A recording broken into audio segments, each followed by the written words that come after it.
Evolution is a term to define only one organism, and that's the self. The self is the universe, the self is the Alpha and Omega, God and infinity. And that's the only thing that evolves, because we are all part of the self. Nothing goes through an evolutionary process alone, or without direct benefit to the whole. So when you begin to think that there's this controlling elite, this controlling hand behind the curtains leading the planet to destruction, when you think the end is near, the apocalypse, Armageddon, and when you think we as a species are doomed, it is not they, it is you that brought this about. And for a very good reason. You are evolving. Stop blaming everybody and everything else. Quit panicking about global tyranny and natural disaster and pay attention. Because the world is telling you something, is telling you exactly what is wrong with you and how to fix it.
The Earth is believed to have formed 4.6 billion years ago. Within the first 150 million years, it began cooling and releasing gases from the lithosphere, which created the earliest forms of the Earth's atmosphere. Prior to the creation of this atmosphere, the sun's ultraviolet radiation made for uninhabitable conditions. But as the Earth cooled further, water condensed in the atmosphere and oxygen accumulated, making way for organic compounds. This spawned single-celled organisms and then plant life. And down through time, the evolutionary chain continued. And then we arrive at a species that does not seem to fit as well as the rest. Homo sapiens' gestation period of 9 months mimics the 3.8 billion year evolution of all life on Earth. The human embryo repeats the evolution of all species. When the sperm and egg unite, this new creation is a single-celled organism. Within hours, this single cell divides and multiplies more rapidly than any other species. 4 weeks later, the embryo begins to develop gills mimicking aquatic life. A few weeks later, it develops lungs and a tail with reptilian appearance. From there, a mammal is recognizable, and then onto a primate form. It then sheds its laguna, which is the embryonic fur, and at last shows the characteristics of a human child. The human body is a community of approximately 50 trillion cells. Everything the body does, the cell does as well. Cells have respiratory and excretory systems. They feed, feel, think, and communicate with other cells. Trillions of cells make up a single organism called the human body, and billions of human bodies help make up the organism we call Earth. The Earth has more similarities with the human anatomy than you may think. Earth has its own electromagnetic generation, just like the human body. Research has found that a direct current of electricity flows through perineural cells found around every nerve in the body. These pathways are called energy meridians and have been used in the practice of acupuncture for at least 2,000 years. Dating even farther back is the notion of dragon paths or ley lines in which many megalithic structures and stone monuments were erected, marking the energy meridians of the Earth. These energy meridians are generated by the resonant frequencies of the Earth, called the Schumann waves. Each planetary body has its own resonant frequencies and is determined by the circumference and diameter as well as the speed of orbit and rotation. The Earth's resonant frequency starts at 7.83 Hz and ends with the 7th harmonic at 43.2 Hz, correlating with the 7 chakras. Ultimately, the greatest discovery of our Earth is its consciousness. A visible attribute of consciousness is an energetic field that governs the shaping of organisms. Morphogenesis is a scientific term to explain this very shaping of tissues, organs, and entire organisms. Consciousness is the creative force of the entire universe. It has been given many names such as God, Yahweh, Krishna, nature, the field, and divinity. The entire universe is in fact a single living, conscious organism with complete awareness of itself. The reason why it may seem difficult to comprehend this is because our understanding is typically limited by our language.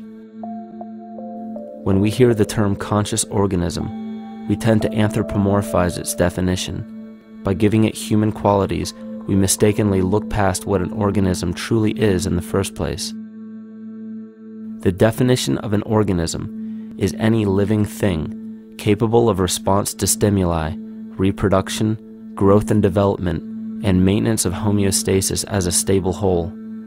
Our universe does all of these things. The consciousness of our universe is responsible for the form and purpose that all matter assumes. The Earth's resonant frequencies are a result of its form. These frequencies are responsible for biological rhythms, such as menstrual and circadian cycles, as well as behavioral and emotional patterns. The frequencies are then picked up by the flora and fauna, which are biological instruments that respond to the wave patterns.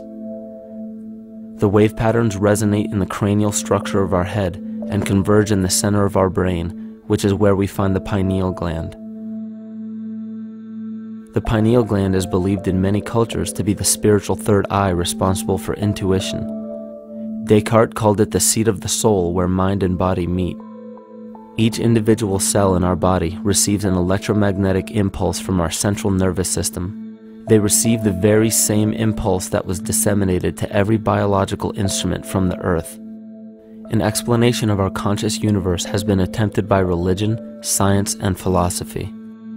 The neglect of biological nature from any organism causes illness. A divorce from nature, exile from Eden, confounding of tongues. They are all symptoms, not of a biblical God or deity, but the true self. The greatest and only threat to ourselves is a loss of self, the death of our divinity. As we barrel through history with oceans of information, yet barely a drop of wisdom, we have to understand how we lost ourself.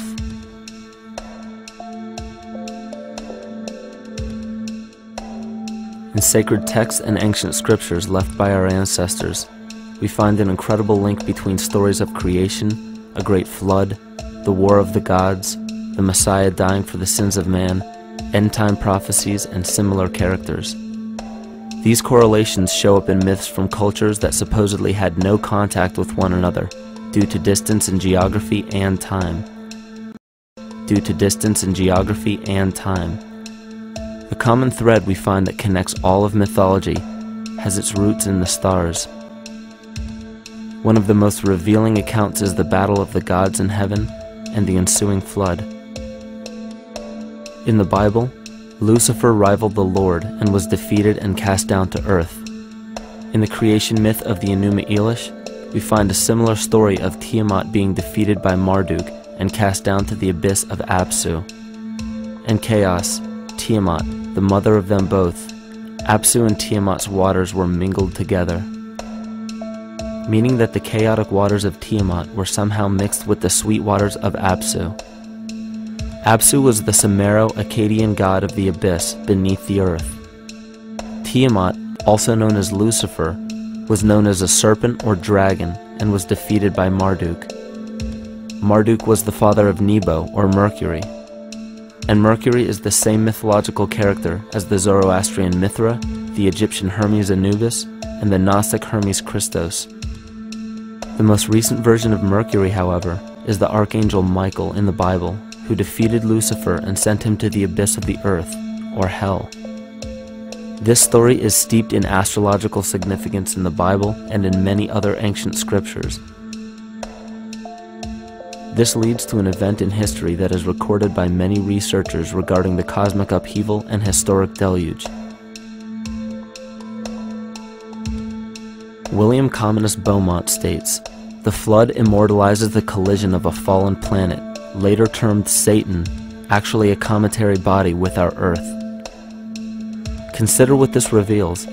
He postulates that a planet, later termed Satan, fell to the earth, creating the flood we see recorded in the Bible and other myths. Lucifer, or Tiamat, was a planet known to ancient cultures as the Glistening One, the dragon of chaotic salt waters. The light from the sun illuminated this planet's water, which gave it a glow that rivaled the sun's own light, which is where we hear about Lucifer rivaling the Lord. The Lord in this case being the sun, which sustains and gives warmth to the earth. The planet Tiamat, or Lucifer, was destroyed by a cataclysmic event that hurled the watery planet to the abyss of the earth. In the book of Enoch, it reveals, "And behold, a star fell from heaven, and when it fell to earth, I saw how the earth was swallowed up in a great abyss." The myth of the Ute Indians states, "The sun was shivered into 1,000 fragments, which fell to earth, causing a general conflagration. Then Tawats fled before the destruction he had wrought. And as he fled, the burning earth consumed his feet, legs, body, hands, and arms, until at last, swollen with heat, the eyes of the god burst and tears gushed forth in a flood which spread over the earth, extinguishing the fire." This myth resembles the translation of the Enuma Elish by Stephanie Daly in her book Myth from Mesopotamia, which explains that Tiamat's eyes became the source of the Tigris and Euphrates rivers. As written in the book of Revelations, "And there was a war in heaven. Michael and his angels fought against the dragon, and the dragon and his angels fought back. The great dragon was hurled down, that ancient serpent called the devil, or Satan, who leads the whole world astray. He was hurled to the earth." The Roman mythology of Ovid gives the story of Phaeton, which happens to be another name given to the watery planet Lucifer, or Tiamat. This story reveals that Phaeton was a child of the sun and wished to become the sun for a day. Phaeton attempted this feat, and eventually Jove, who is also known as Marduk, destroyed Phaeton, sending him crashing to the earth in flames and put out by a tremendous flood of water from a river unseen before. The common theme we notice here is that of a saltwater planet, the great dragon, Lucifer, Tiamat, or Phaeton, was defeated and fell to the earth, and now dwells in the abyss known as hell, giving us the outline of the story of Lucifer rising up against the Lord and being defeated and banished to rule the underworld. As we know, however, an outline is but a shell of a story. The inner meaning, the spirit of the myth, comes with a deeper understanding of the essence of each planet, not just the physical planet, but the conscious core, because we know now that the proportions and velocity of a planet gives them their own characteristic frequencies, which govern biological and behavioral patterns. These planets reflect the archetypal psychology of man. In ancient times, probably the most important field of research was the study of the heavens. Galactic bodies and their movement through the sky were known to be symbolic of the inner faculties within human consciousness. Within all organisms, outdated science has only explained the physical world measured by our five senses. Only in esoteric religions, mysticism, and quantum fields of science are we to find any attempt at explaining where thoughts and emotions fit into the sense-perceptible world. We also understand now that humanity is a community of cells within the organism of the Earth. The Earth, therefore, is a higher organism that shapes our form and function. This higher organism and all other planetary bodies are governed by consciousness, just as we individual humans are. Therefore, the Newtonian belief that galactic bodies are nothing more than lifeless forms floating in space is tantamount to claiming that we humans are nothing more than a composite of elements in motion. We know that this is untrue because we feel, we think, and furthermore we see the result of our consciousness creating what we call life. Plato wrote, "This world is indeed a living being, endowed with a soul and intelligence, a single visible living entity containing all other living entities, which by their nature are all related." Furthermore, the cosmos is a single living creature which contains all living creatures within it. And in an article out of the Sufi journal, the author writes, "The world is a living spiritual being." This was understood by the ancient philosophers and the alchemists who referred to the spiritual essence of the world as the anima mundi, the soul of the world. In scriptures, we hear of the claim that angels guide the inner soulful actions of people, or that the gods wield influence over man. Most ancient spiritual and scientific teachings held the belief that the hierarchies of the gods, angels, archangels, archai, all the way down to the cherubim and the seraphim, are the hierarchies within the human psyche. In this way, we must understand that when the whole of ancient myths and sacred scriptures speak of spiritual influence from a higher being, they were speaking of archetypal forces that are inherent within us, not an influence from an external source. This is where we begin to see the relevance of astrology as an ancient form of science that resurfaced in the 19th and 20th centuries under the name of psychology. Friedrich Nietzsche even stated, "As long as you still experience the stars as something above you, you still lack a viewpoint of knowledge."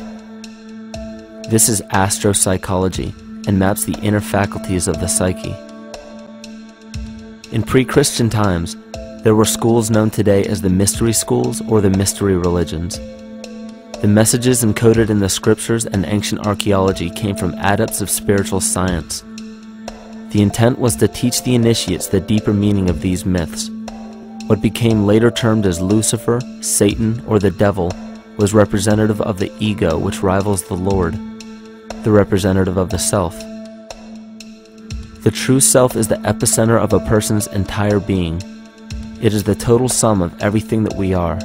The false ego, on the other hand, is the idea and concept we create about ourselves in the course of our lives, which typically excludes any qualities we don't wish to accept about ourselves.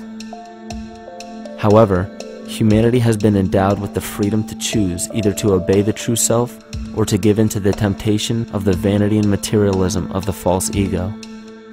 This is the most notable trait that separates man from animal: our freedom of choice, the choice to follow our concepts and ideals or our natural impulses, the choice to sustain nature or to destroy it. This freedom of choice weighs on the fate of the entire organism that we call humanity. Cancer begins with a group of cells within a community that fail to communicate with the conscious signal of the organism. Those cells begin to grow out of control and spread to other areas of the organism. This very disease is evident in our world today. The cancer upon our earth is the domination of our false ego and our divorce from nature. Collectively, among every human, the cancer upon our earth is the domination of our false ego and our divorce from nature. Collectively, among every human, vanity leads to segregation and competition. Competition leads to fear and greed. Greed leads to deceit and immorality. And immorality is the breeding ground for illness, waging war on our earth. Every act of hatred and destructiveness in our world begins with self-hate and self-destructiveness. And it all begins with a breakdown in communication.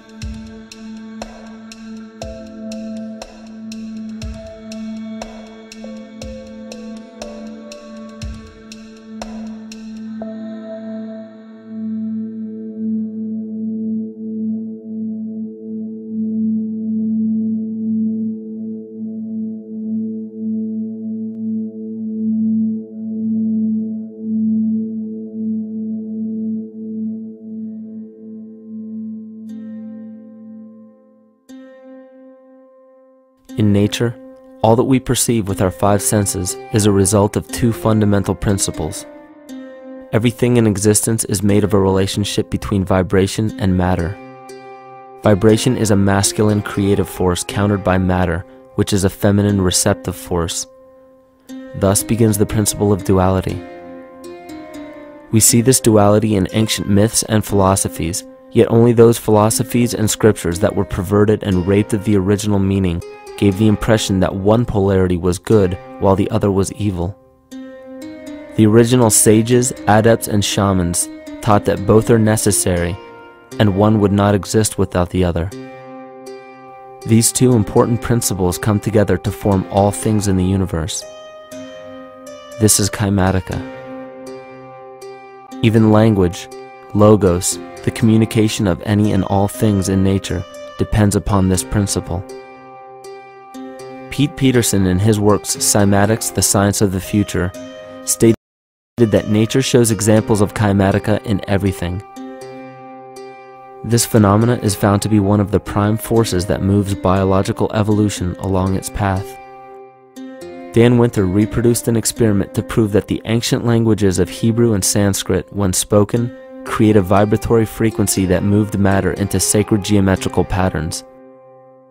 Upon further investigation, Hebrew, Sanskrit, Aramaic, Arabic, and other elder dialects have older roots in a parent language of Gaelic and quite possibly an even earlier origin.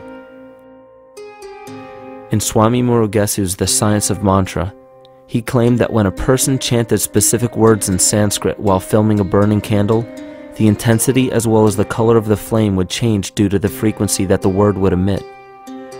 This same science has been shown to lower and raise blood pressure.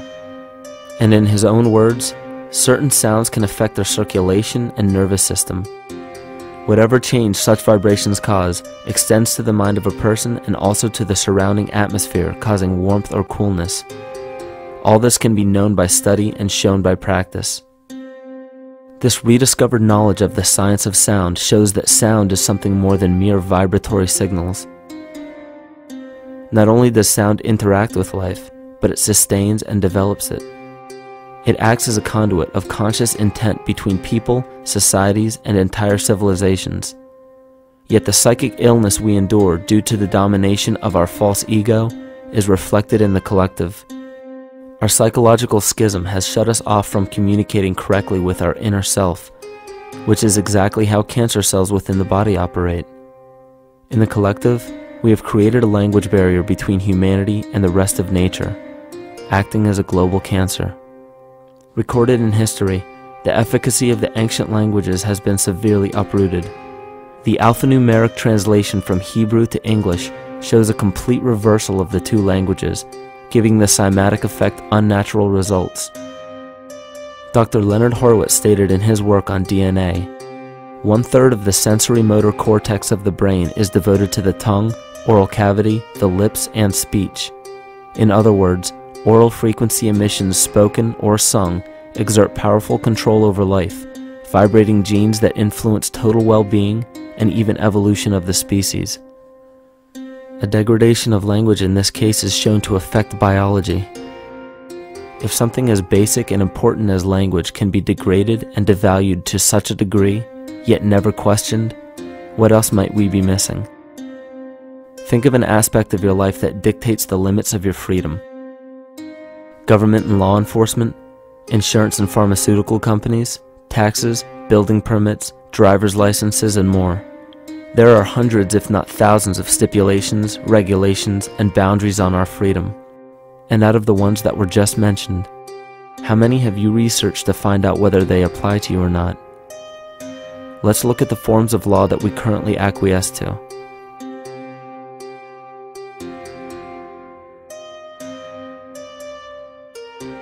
A common misconception among people is that any rule or regulation that governs them falls under one category: law. But there are many other forms of law that people abide by without realizing that they simply do not apply to them. Another misconception is that a nation's constitution gives us our rights. A constitution does nothing more than list the rights that we already have. We are born with inalienable rights, endowed to us by our Creator. They are not given to us, and they cannot be given away. The most a person can do with a right is choose whether to exercise it or not. Maritime Admiralty law is what's known as the law of the water. It is superseded by civil law and only applies to those who willingly contract themselves into it. The definition of Admiralty law is a body of private international law governing the relationships between private entities which operate vessels on the oceans. Let's look at how and why a form of law that is fashioned to govern corporations, businesses, and vessels has imposed its rule over natural human beings. This is all done through a form of word magic. A simple perversion of language has made it possible to convince people around the world that these alternative laws apply to them. One of the predominant beliefs in modern culture is that licenses, permits, registrations, and other forms of documentation are required to operate motor vehicles, use public roads, build structures and establishments, engage in free enterprise, and much more. Sadly, these beliefs are based on little to no investigation whatsoever, and are false. This belief structure is perpetuated by Maritime Admiralty law. This form of law was originally created to govern ships docking in foreign nations for the import or export of products and resources. It deals with banking and merchant affairs, not civil affairs. When a product is taken off of a ship and brought into a foreign land, that nation takes custody of the resource and accounts for it with a certificate. That certificate marks the birth date of that product in the custody of the respective nation. Think of why it is supposedly required to have a certificate of live birth in the first place. The Barron's Dictionary of Banking Terms defines a certificate as a paper establishing an ownership claim. So right there, we notice that everyone with a birth certificate is defined as being owned.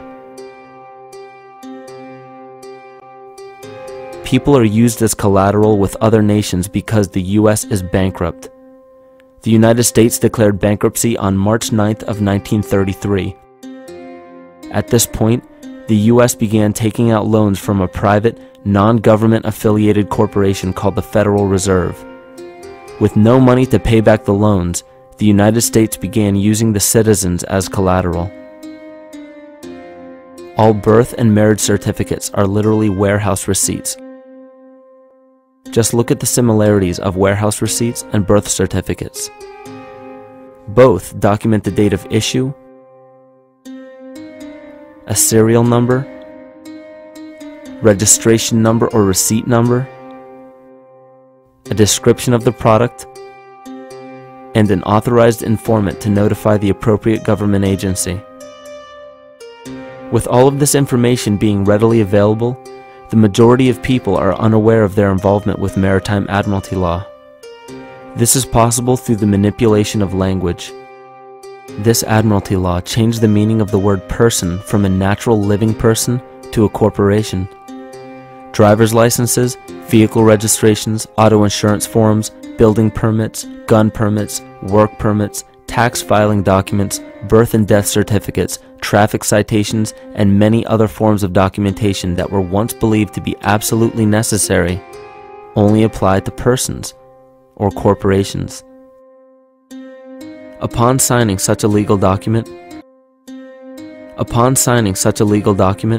you are indirectly waiving your rights under the Constitution and lowering your status to that of a corporation that is created with the same exact name as you. The only way to reconcile your true name from the name of the corporation is to take notice that the corporation has its name in all capital letters.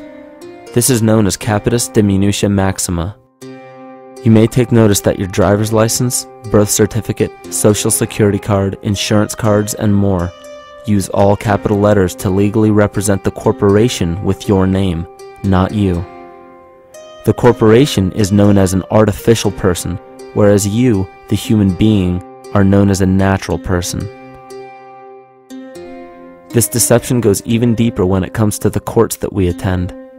When showing up to court, you will notice that there are seats for witnesses behind a wooden fence or barrier. The defendant must cross through the entrance to the other side of the barrier where the plaintiff and judge sit. This act symbolizes the boarding of a ship. At this time, business can be conducted in Maritime Admiralty law. The judge, acting as captain or banker, is responsible for settling the balance between the two sides. This is why there is always a monetary value involved in any court case. The captain is simply dealing with banking and merchant disputes.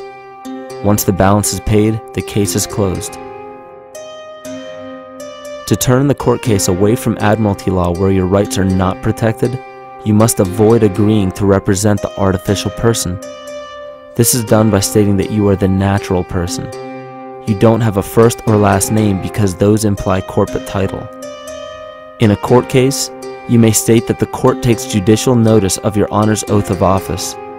Every judge must take an oath of office to practice law, yet you must make it clear to the court and the jury that the judge is acting as judge and not banker. Remember that you are a natural human being of the earth. You are not governed by anything but your own consciousness. Laws are created within a society. The society that created the laws we see being enforced today is called the Law Society. Yet the most beautiful part of this entire deception is the fact that we are not part of the Law Society, so their laws do not apply to us. Judges, lawyers, and law enforcement officers, they're all part of a society. Within that society, they've created their own language that's deceptively similar to English. They have these little things called statutes, acts, and regulations that seem like laws, but they really only apply to those within their society. So that basically means all the traffic violations, minimum age requirements, and everything except for damage to another person or their property doesn't really apply to the natural person. Laws only apply to those within the Law Society. The game being played is an illusion. You can simply choose to open your eyes and reclaim the freedom that you were born with, bound by nothing but the limits of your imagination. These are just a few examples of assuring that your rights are being protected. By far, the most important line of defense against this deception is to be aware of the perversion of language, and be absolutely aware of how you form your beliefs and concepts.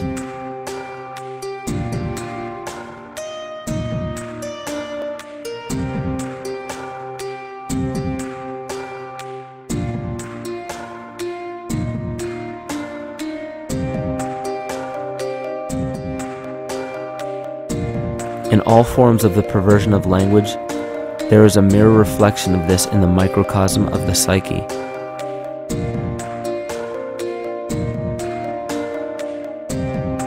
And the problem I see with humanity today is we don't truly know ourselves anymore. We have the 9-to-5 job, we have the house, the children, the bills, the television, the hobbies, and the errands that we run every single day, and we eventually begin to believe that this is who we are. But who are we beneath the job title, beneath the status of mother or father, theist or atheist, Republican or Democrat, black or white, man or woman? Who are we? Who are we deep down inside? We don't know, because every time we hear an answer that we don't want to accept about ourselves, we deny it. We'll pass it off and project it onto somebody else and judge them for it. This is repression, and we see what repression can do to us on an individual level, but what about on a collective level of humanity? What happens when the whole world refuses to see what they truly are on the inside?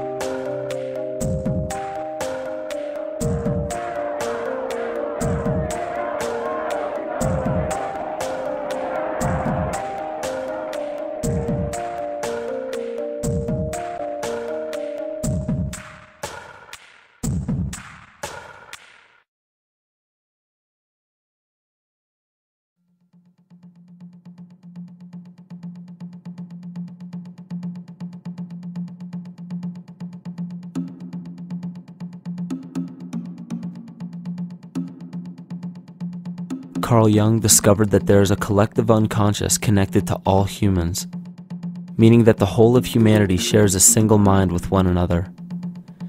This is evident in the world through accounts of shared mythology and symbols, the study of morphic fields, and with the science of kinesiology. This collectivity is a global example of the unconscious mind of the human body, in which trillions of cells share a similar signal. This parasite, called our false ego, requires a continuous flow of sustenance to survive. food, fuel, and any other form of sustenance is energy. Human consciousness is an electromagnetic field of energy. When this potential energy is utilized, it then releases kinetic energy, which is used to perpetuate the false ego. This scenario occurs in the smallest parasitic organisms, all the way to a collective organism called humanity. A parasite will release chemicals that cause the host to crave the sustenance that the parasite needs to survive. As long as the host is unaware, it will keep feeding the parasite and starving itself. In a similar way, Wilhelm Reich stated that whole societies suffer from a psychosis caused by starving our organic biological impulses. He states that sexual suppression supports the power of the church, which has sunk very deep roots into the exploited masses by means of sexual anxiety and guilt. It engenders timidity towards authority and binds children to their parents. This results in adult subservience to state authority and to capitalistic exploitation. It paralyzes the intellectual critical powers of the oppressed masses because it consumes the greater part of biological energy. Finally, it paralyzes the resolute development of creative forces and renders impossible the achievement of all aspirations for human freedom. In this way, the prevailing economic system, in which single individuals can easily rule entire masses, becomes rooted in the psychic structures of the oppressed themselves. What Reich was showing in this powerful quote is that on a collective level, the suppression of a natural function, whether biological, spiritual, or emotional, will result in an abnormal reaction, a psychic disease. This illness or disease is reflected into the masses through a collective unconscious and acts as an epidemic. Humanity is plagued with an incapacity for freedom, meaning that people en masse lack the ability to govern themselves on a psychic level, and this manifests in the macrocosm as government and organized religious powers, thus opening the throne, our national and individual throne, to anyone and anything.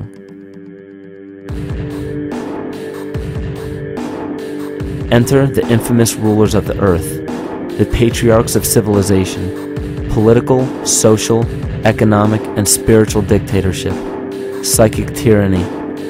This simple illness within our psyche, this lack of responsibility and neglect of basic human freedom, has made way for every tyrant that has ever held rule over people on this planet.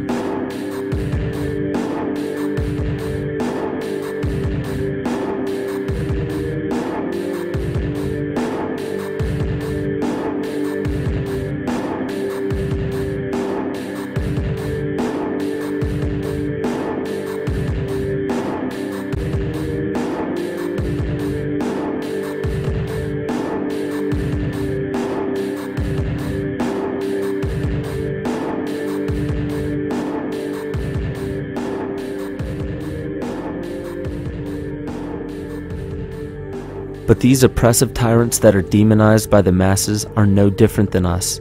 In fact, they are one with us.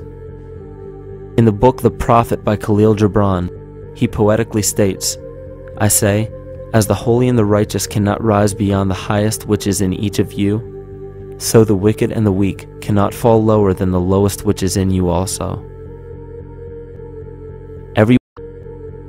Every one of us has the capability to commit the most horrifying sin or show the most beautiful compassion to our fellow man. This is the very definition of an illness within the psyche and soul of man.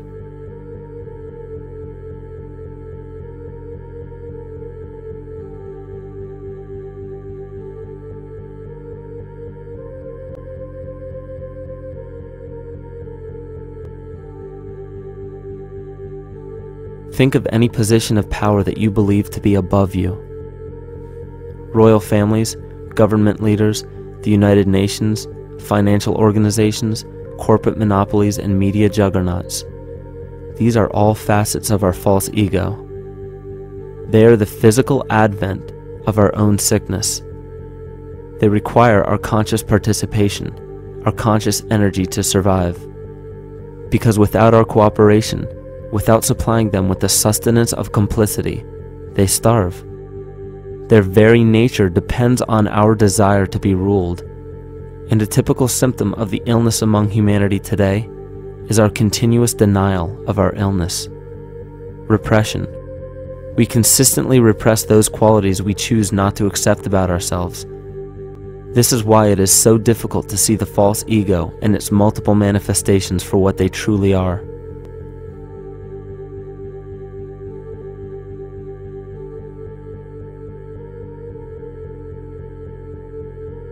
This is the very nature of the false ego. It acts as a red herring to distract us from the freedom we truly have. For this psychic parasite to survive, it must supply us with a chemical that will cause us to remain dependent upon it. In this case, the sustenance is our conscious energy. And in order for us to feed it to the parasite, the chemical of fear causes humanity to crave protection and defense.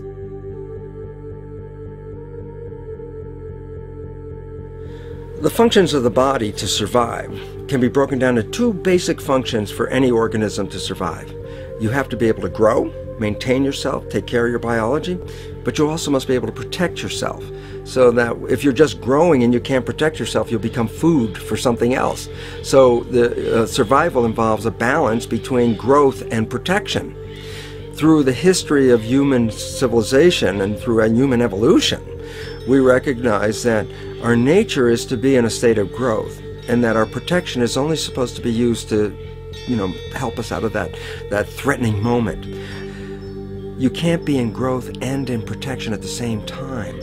So the significance is, when we see a need of protection, the stress hormones in the body shut off the blood vessels in our viscera or gut, which is the part of the body for growth. Well, the issue is, if you took the blood from the viscera and moved it out to the arms, then you left no blood in the viscera. That means no growth. But you're ready to fight. And when your fighting is finished, then the blood returns back to the viscera and you grow again. But in the world that we live in today, it's 24/7 fear.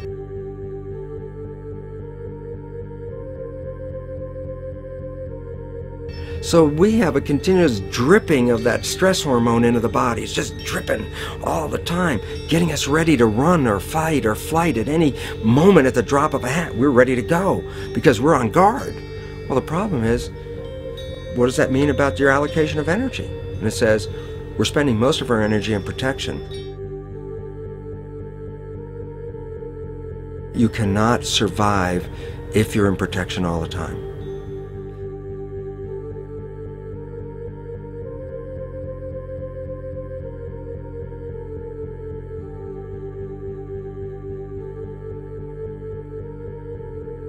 And if the parasite can control the nature of the fear, it can then create a fear among us that only it can defend us against.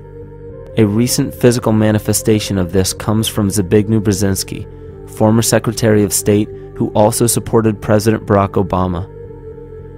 In his book, The Grand Chessboard, he states, as America becomes an increasingly multicultural society, it may find it more difficult to fashion a consensus of foreign policy issues, except in the circumstance of a truly massive and widely perceived direct external threat. Even the Reichsfuhrer of the Nazi Party, Hermann Göring, sums up this game of supply and demand perfectly when he stated, "The people can always be brought to the bidding of the leaders." That is easy. All you have to do is tell them they are being attacked and denounce the peacemakers for lack of patriotism and exposing the country to danger. It works the same in any country. It also works the same in every individual psyche. Just remember that the false ego has only one desire: to become greater and more powerful than the true self. This illness causes us to believe that we are separate from nature. This is why we see such a rise in the dependency of technology. This is why we see such little stewardship for the earth and the environment. And this is why we see bigotry, racism, sexism, and every other form of discrimination possible that leads to crime, violence, wars, and eventually, the global destruction of the organism. This endless state of fear, confusion, and segregation our world seems to live in is a symptom of the false ego creating a false threat.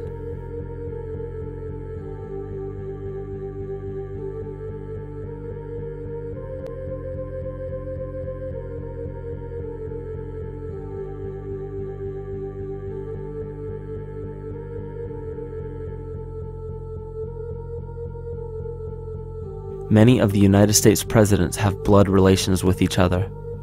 The Bush lineage has blood ties to a great number of former presidents.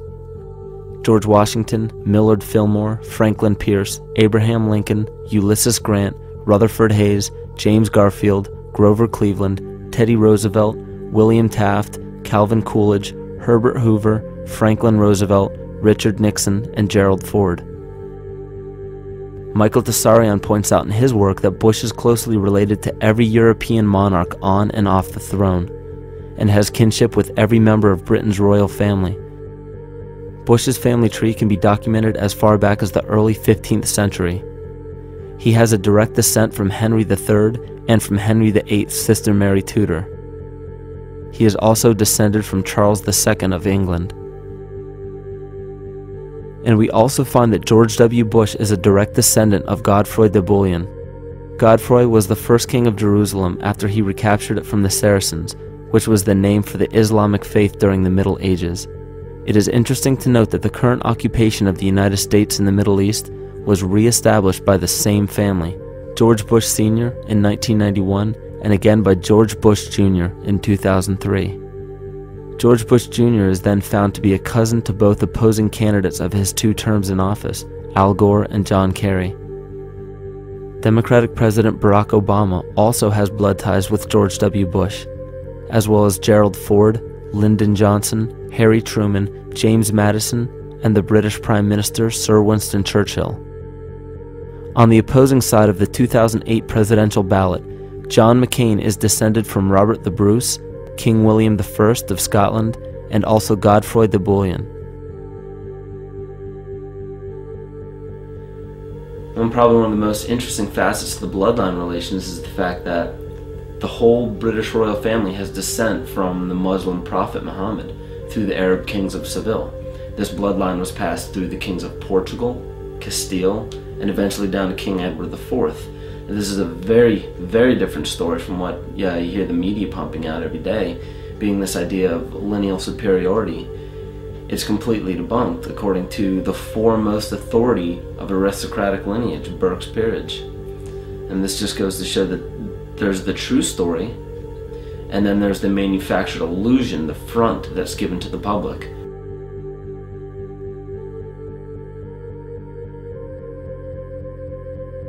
These blood ties go on and are documented thoroughly through literature such as Burke's Peerage and other comparable books.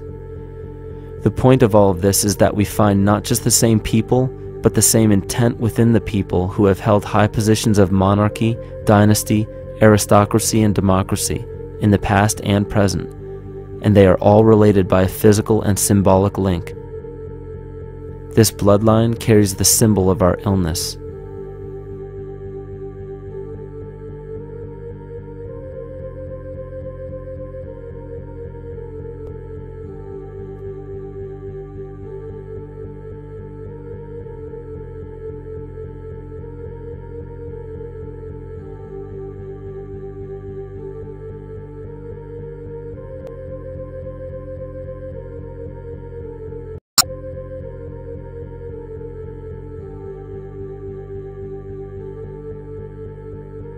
The symptoms of our psycho-spiritual illness are the wars, terrorist attacks, artificial or man-made disasters, and leader figures.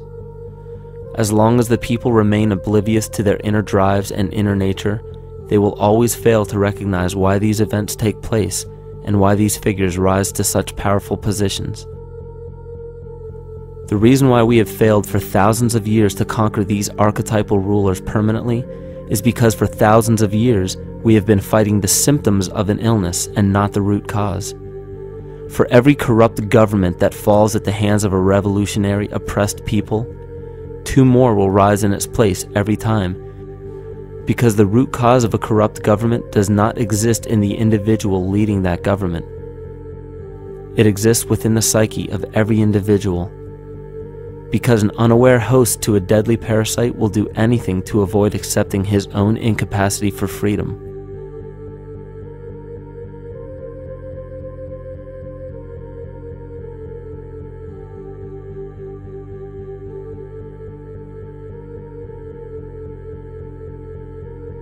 We are so bereft of sanity in this world that those few who simply stop projecting onto others and begin facing their own demons are seen as neurotic. An article written in the 1950s states that studies showed that individuals who had been isolated from their familiar social and cultural environment became neurotic. This shows that when those individuals had no object to identify their darker emotions with, they began to see these things in themselves, that which they refused to recognize before, and were unaware of why they appeared and how to cope. Facing our true inner self is virtually unknown in our world today. This is why no matter how many civilizations rise and fall, it is our collective consciousness that creates our governing apparatus, not individual people.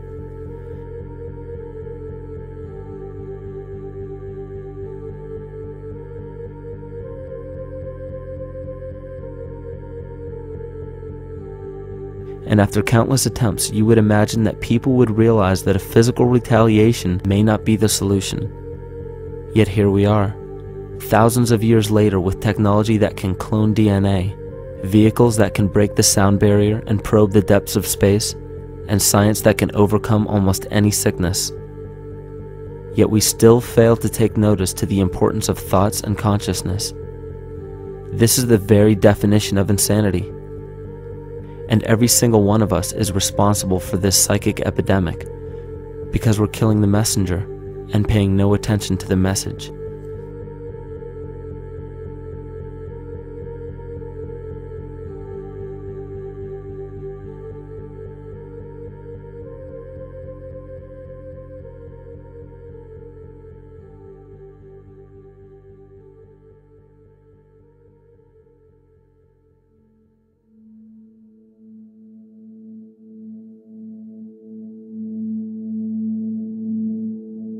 During the 1990s, 3 Nobel laureates in medicine advanced research that revealed the primary function of DNA lies not in protein synthesis as widely believed for the past century, but in electromagnetic energy reception and transmission. Less than 3% of DNA's function involves protein manufacture.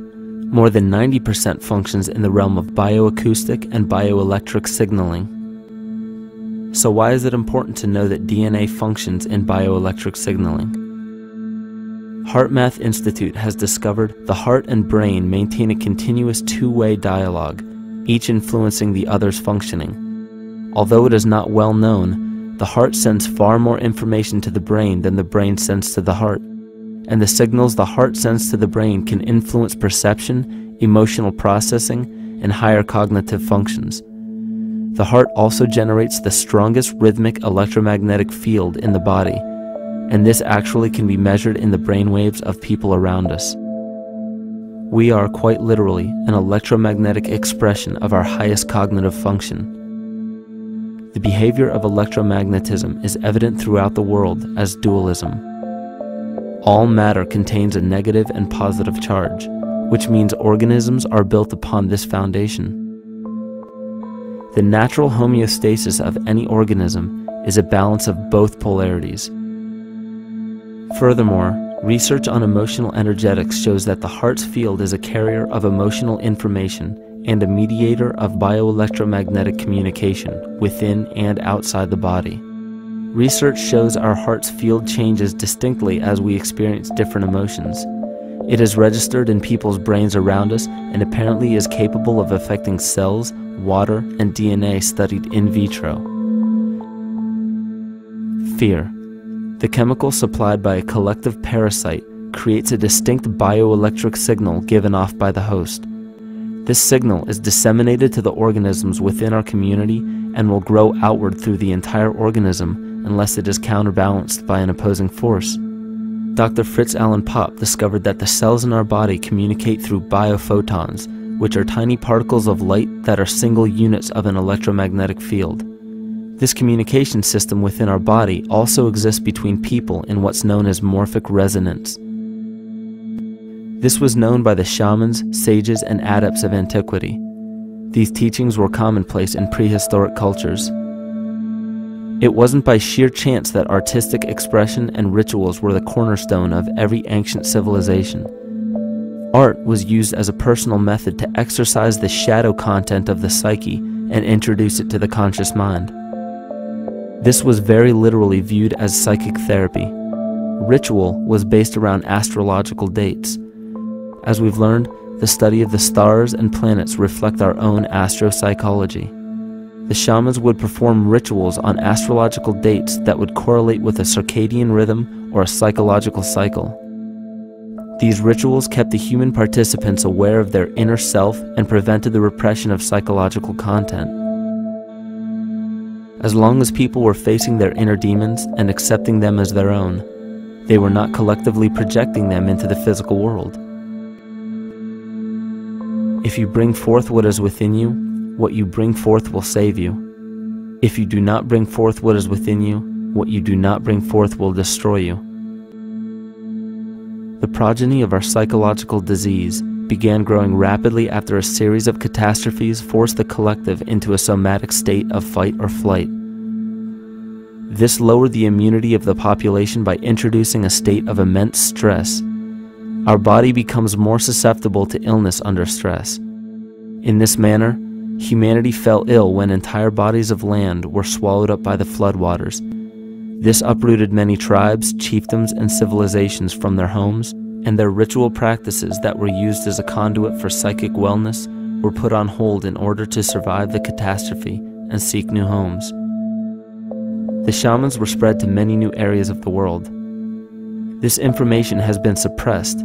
We are made to believe that advanced civilizations such as ancient Egypt and the Mayans of Mesoamerica came about with no prior rudimentary remnants or evidence of evolving intellectual artifacts to bring them to their peak.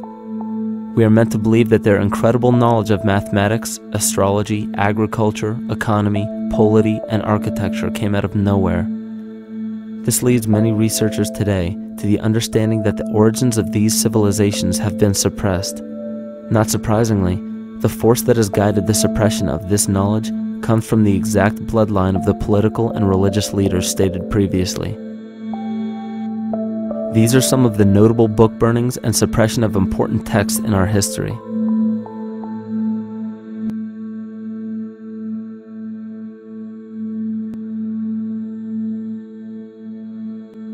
Yet after all of this suppression, there are still remnants of the dispersion of elder civilizations in nearly every country. There is tremendous evidence of ancient cultures visiting North America long before the conventional belief of European colonization. Barry Fell states in his book America BC, there are ancient inscriptions now being reported from nearly all parts of the United States, Canada, and Latin America, written in various European and Mediterranean languages in alphabets that date from 2,500 years ago. William Commonus Beaumont wrote, "The Toltec and Maya civilizations never originated on American soil, but appeared there full-blown, with a well-defined art and system of hieroglyphic writing which possesses affinities with Egyptian. It is found that there are thousands of prehistoric sites across New England and several other northern states showing inscriptions, carvings, and mounds created by Druidic mariners as far back as 800 BC. To suppress this information further, it was not only imperative for the bloodline to burn the documented texts containing true historical information, but to wipe out the cultures that derived from these ancient shamans. The most devastating genocide ever endured was and still is the annihilation of shamanic tribes. We've lost our traditional roots and don't know about ritual. The dragon dances and the ghost dances of the Native American Indians, what do you think that was all about? All the shamans of the world, when they do their rituals, they're doing that. Their work, harmonically through dances, is to strengthen the immune system of the earth. But they've been all murdered. So that was why in the 17th century, exactly the same period I'm talking about, there was an all-out agenda that when you come across indigenous people, you annihilate them. Columbus was sent on his expedition along with agents of the crown to disrupt the lives of the natives and seize mineral resources. He visited every island in the Caribbean, depleting the gold and taking as many slaves of the native Taino tribe as possible. 5 million natives were murdered within 3 years, according to Leah Trabic. Within 15 years, the Arawak tribe of 250,000 was completely wiped out. The population of the United States prior to European contact was greater than 12 million. 4 centuries later, the count was reduced by 95% to 237,000. From 1494 to 1508, over 3 million people had perished from war, slavery, and the mines. Who in future generations will believe this? I myself, writing this as a knowledgeable eyewitness, can hardly believe it. My eyes have seen these acts so foreign to human nature, and now I tremble as I write. Another agent of the false ego bloodline was Hernando Cortez, who decimated the Aztec tribe and plundered their mineral resources. This again was the case through Cortez's second cousin, Francisco Pizarro, who conquered the Incan Empire in Peru. These atrocities are seen throughout Africa, New Zealand, New Guinea, East Timor, and are still seen today in Canada. This was a deliberate attempt to bury any surviving remnants of the ancient world and our true history. It is a naive mistake, however, to categorize and blame everything and everyone involved with politics or religion for this suppression of knowledge. It is only natural for people to crave spiritual understanding when there are so many manufactured missing links and perversions in the spiritual text today. And due to this void of spiritual wisdom, honest and moral people who are simply trying to understand their place in this world become the prime consumer market for those who wish to exploit this vulnerability. To have enough power to run our own lives, basically. If we look at the New Age movement, for instance, which is another kind of trap in all of this, where people might end up actually. They're looking for something so bad that they're taking all these things that are handed to us or to them, but it's not really based on any real understanding. It's still kind of coming from a religious type of perspective. People are genuinely seeking something new. They're genuinely seeking a new type of spirituality, or to better themselves, or to change something, but this is being hijacked, and what they actually do is that they lead you into another type of group mentality or New Age religion, whatever it is, and people still are not able to kind of really break free from that and follow their own journey or their own path, which I think is very important in all of this.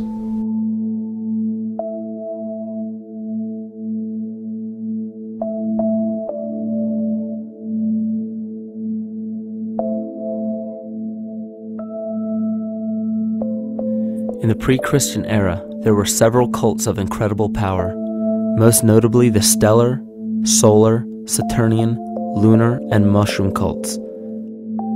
It is simple to see that worshippers of the lunar goddess comprised of the lunar cult. The worship of sun gods were indicative of the solar cults. The Saturnian cult, which consisted of Phoenicians and Canaanites, worshipped El or Eli. The biblical exodus of the Hebrews from Egypt showed that they entered Canaan and merged the lunar cult of Isis, the solar cult of Ra, and the Saturnian cult of El to form Isis, Ra, El. Israel. The old Israelitish cult and mythology, the Yahweh worship, the patriarchal legends, the sojourn in Egypt, and so on, are rooted in the religion of the sacred fungus, developed from the underlying fertility philosophy of the ancient Near East. The Jewish mitre, Muslim turbans, and military berets are derivations of the symbol of the mushroom cult.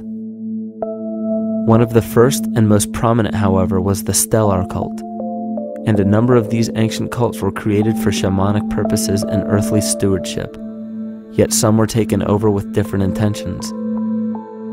Just as you would imagine in any establishment of power, smaller cults formed within the main cults to worship individual deities. The cult of Mithras and the cult of Dionysus are two examples. You still today can see the Mithraic or Phrygian cap on the symbol of the seated Liberty dollar, the coat of arms of many countries, the reverse side of the flag of Paraguay, the seal of the United States Senate, and even involved in the solar cult holiday that we now call Christmas. In the cult of Dionysus, many festivals were celebrated, such as the Greater Dionysia, celebrated in Athens around the spring equinox. The foremost event in this festival was the Thymelic contest, in which poets, musicians, and entertainers performed in an open-air theater. Musicians did not have to pay taxes, and members of the Artists Guild did not have to participate in military affairs. The cult of Dionysus is still alive to this day as the entertainment industry.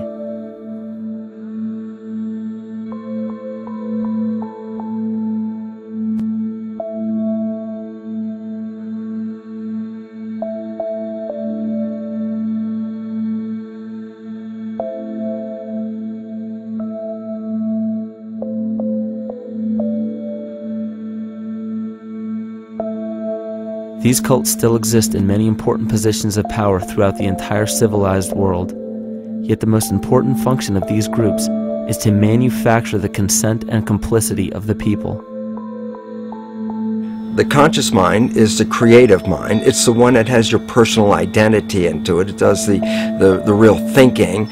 And then there's a subconscious mind. Well, there's no entity in it. The subconscious mind is the equivalent of a tape player. It records behaviors, and then at the push of a button plays a behavior. It's automatic. It's a very convenient thing, because then we don't have to relearn all the time. Once you know it, you can make a pattern. The problem is that the basic patterns of belief and behavior that are programmed in the subconscious mind came from our teachers, primarily our parents, our family, and our community. So most people don't even understand how easily we're influenced by our environment. Every person that we encounter, every single situation that we're faced with, every little word that's said on television may not seem too influential to our conscious minds, but your unconscious is designed specifically to let every environmental signal influence you without your awareness. So the question is, are we leading conscious or unconscious lives? And now neuroscience has told us in the unfolding of our lives, only 5% of our life is controlled by our conscious mind, and 95% of the time controlled by the subconscious with programs from other people that were installed in there. And the problem is, it means when those programs are playing, we don't see them. And the skeptics will sit there and say, consciousness, archetypes, astrology? No. We create things with our hands, not our minds. Archetypes aren't physical. They can't influence me. But when you think of the fact that we're only conscious of this small little fraction of our behavior, what we don't realize is that entire countries, entire civilizations that think they're free and independent, but are unconsciously too afraid to be free and independent, they will beg to be governed. And if they can't do it themselves, who do you think will consciously or unconsciously take that responsibility? It usually ends up being that strong, masculine, animus archetypal figure. When we think we're in danger, we're not looking for our mother to nurture us. We want our father to protect us. And right on cue with the age of fear, this age of catastrophe, the age of this parasite, we see masculine domination. And one of the primary conduits for giving our responsibility and our conscious energy away is money. We surely don't want to admit that our dependency on money is flawed, because that would imply that the fault is our own. And God forbid we take responsibility for our lives, so we blame the money. This is the cornerstone of the entire illusion being built around us by the false ego. Money is said to be the root of all evil, yet it cannot be evil because money is only a symbol. Symbols carry only the faith and spirit of the observer. This means that the symbol of paper money, yet it cannot be evil because money is only a symbol. Symbols carry only the faith and spirit of the observer. This means that the symbol of paper money evokes and surfaces the evil intentions and inherent flaw of our false ego. Money only exists because we agree to accept it as valuable. And to further illustrate our incapacity for freedom, we've given the control of our faith-based money to a private corporation instead of the federal government. There is no law stating that we have to use Federal Reserve notes as currency. We choose to because we fear the alternative: independence.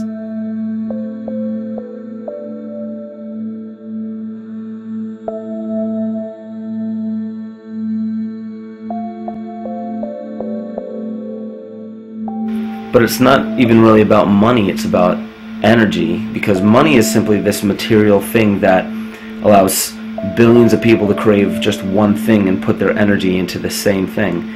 It's not the plasma TV or the house or the lifestyle or the job or the significant other or the status that we're really after, because we know that we're empty.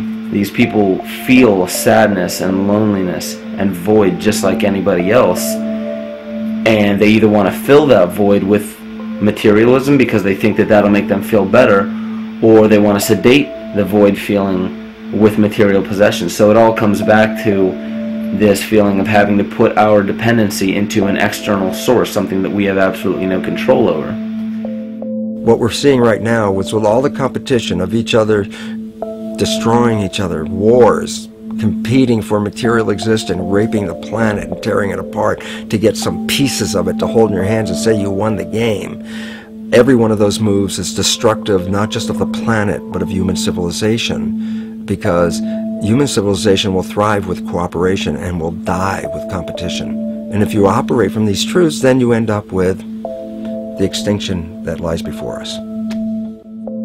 You see, we all have demons, so to speak. We all have inner demons in our lives, but we expect to see devilish monsters or dark apparitions when you think of a demon, kind of like what you'd see in the cinema. But our demons are really the people in our everyday lives, the people that we argue with, the people that we envy or hate, the ones we physically or emotionally harm in some way, shape, or form. And it's not because we envy or hate qualities in these specific people as much as we hate the fact that they remind us of ourselves. They reflect qualities about ourselves that we wish we had more of, or that we wish we didn't have at all. So what do? We alleviate that pain not by fixing or fighting our own demons, but by harming the people that remind us of our demons, by harming the people that remind us of the things that we don't like about ourselves. And when we become frustrated that we're not in control of our emotions because we don't really know what's affecting our emotions, we take it out on others. We take it out on absolutely anything else that can show us or act as a catalyst for our hatred. And so we do the same thing to animals. Animals are perfect because they can't defend themselves. And it's a perfect catalyst for our inner aggression, our confusion, our hatred. Just take it out on something absolutely helpless. Just imagine how unconscious a person has to be of his or her actions to torture or mutilate or brutalize any living thing.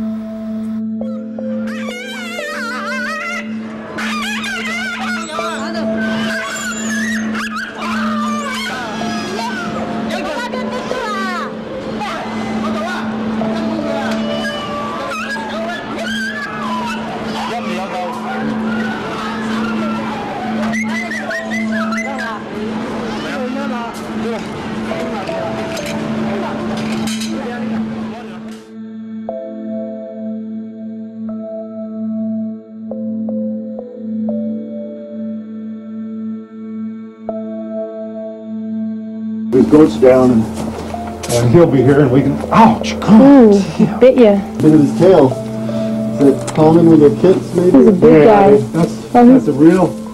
Think of the lack of compassion you must have towards life in general to be able to feel no semblance of sympathy towards entire populations, let alone just individuals or individual animals, entire populations of species that are bred specifically for the purpose of commodity.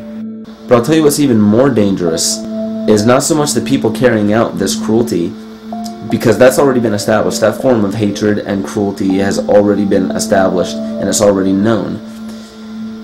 What I'm really worried about is the people who are against inhumanity, the people who are against animal cruelty and feel self-righteous enough to think that it's justified to inflict harm or even wish harm on these people. Because those are the people who take unconscious cruel behavior to a whole new level of conscious cruel behavior that's perfectly acceptable in their minds, because they feel that it's their job to bring other people to justice, like they're an authority figure of some sort. Those are the people who will have a much harder time figuring out why they harbor so much inner hatred and resentment. They don't seem to realize that it's just another form of this same exact hatred. So to keep from facing our inner demons consistently, what do? When we begin to realize, hey, wait a minute, maybe it's not alright to inflict harm on any other living thing, then the ego has to come up with a more esoteric form of cruelty to trick us into displaying the same form of self-hatred, the same indignant attitude, but just in another way and towards another group of people.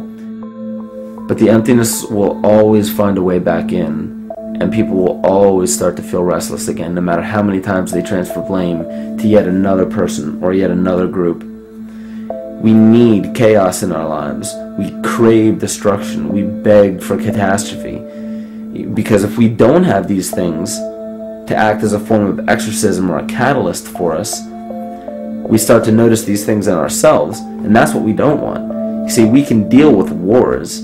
We can deal with terrorism. We can deal with stock market collapse and economic collapse. We can deal with these things. But once we start to notice this chaos within ourselves, that's what we're really afraid of. We'll take 1,000,000 September 11ths over one moment of true insight towards our self-hate.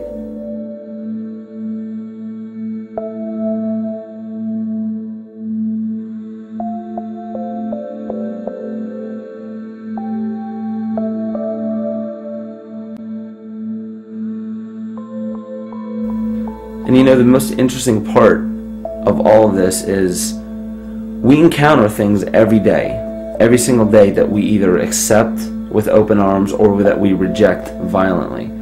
The interesting part is not really what we're accepting or rejecting as much as what it is inside us that makes us feel compelled to a certain thing or repelled from a certain thing. There's this fundamental dual behavior of muscular strength or weakness, attraction or repulsion. And what's interesting about this is when you realize that consciousness, awareness, that intangible essence that animates all matter into what we see around us as life, that is where you will find the origin of this dual behavior. It's been explained as the inhalation and exhalation of Brahma, the contraction and the expansion of Ahriman and Lucifer in an anthroposophical setting, the active and the passive qualities in electricity, the masculine and feminine qualities, yin and yang, existence and nothingness. These are all ways to explain the same behavioral process that begins with awareness, it begins with consciousness. And if you get rid of all the images and concepts in our minds of these sayings in your head and just try to feel the difference between the two polarities, you'll begin to notice that all of the different scenarios and possibilities that are playing out in the world all spawn from this common origin. You'll have 1,000,000 people telling you why the Bible is supposedly the Word of God and that you should follow it word for word. And then you'll have another 1,000,000 claiming that it's a form of mind control and not to believe any of it. Everybody will tell you to beware of this or watch out for that. This is good information, this is bad information. And I just have to wonder, what makes anyone an authority figure enough to say that something is true or false?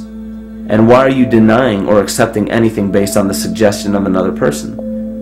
Why aren't you making that decision for yourself? Information is information. There's no such thing as good or bad information. It's all what you do with it. I say let everything be your Bible. Give every piece of information, every person, every event or scenario or situation an honest and open mind. Because then it's your responsibility to respond to it in the way that you choose. Not following the herd, not following convention, it's your responsibility. And that's the point when, no matter how many people tell you you're wrong or right, you're not dependent upon their approval. If we at least question our own actions, question our own thought process, and make a conscious decision to what we feel is right every single day, that's what I believe to be divinity. That's true shamanism. And that, to me, is what it really feels like to be alive.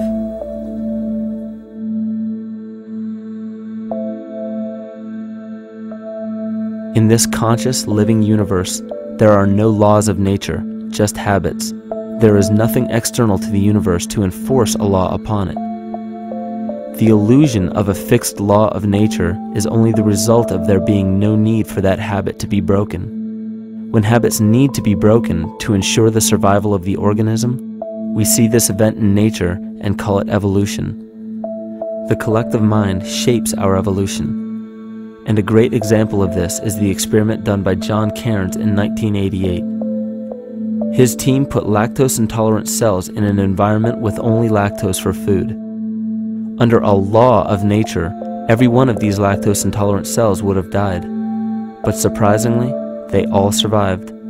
Every one of them understood the problem that they were facing and replaced the defective lactase enzyme with a functioning one to utilize lactose for food.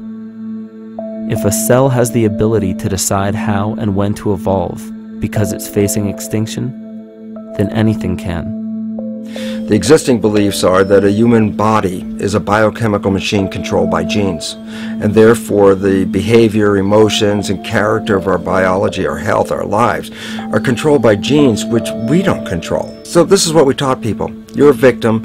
Genes control your life. You didn't pick them. You can't change them. The genes you end up with program what's going to happen. My experiments on stem cells, which I started in 1967, I'd isolate one stem cell, put it in a petri dish, and then it would divide every 10 hours. So I took all the cells, split them up into 3 groups, and then just put them in 3 petri dishes. And then I changed the growth medium, the constituents of the environment, in each of the 3 dishes. In one dish, the cells form bone. The second dish, they form muscle. And a third dish, they form fat cells.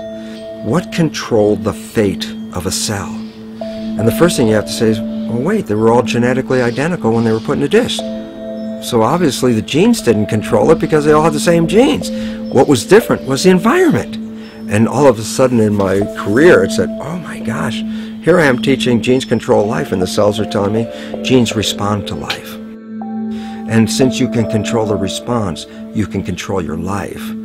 It's how you read the environment, how your mind perceives the environment. And if you understand this, then you could lead yourself to the most wonderful expression on this planet, to be fully alive and fully healthy, just how you respond to the world.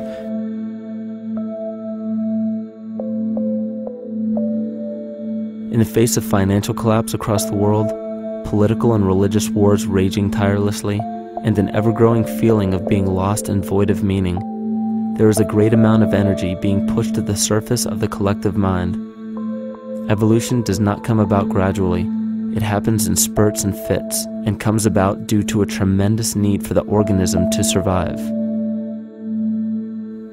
We are now at a point in history where we will choose.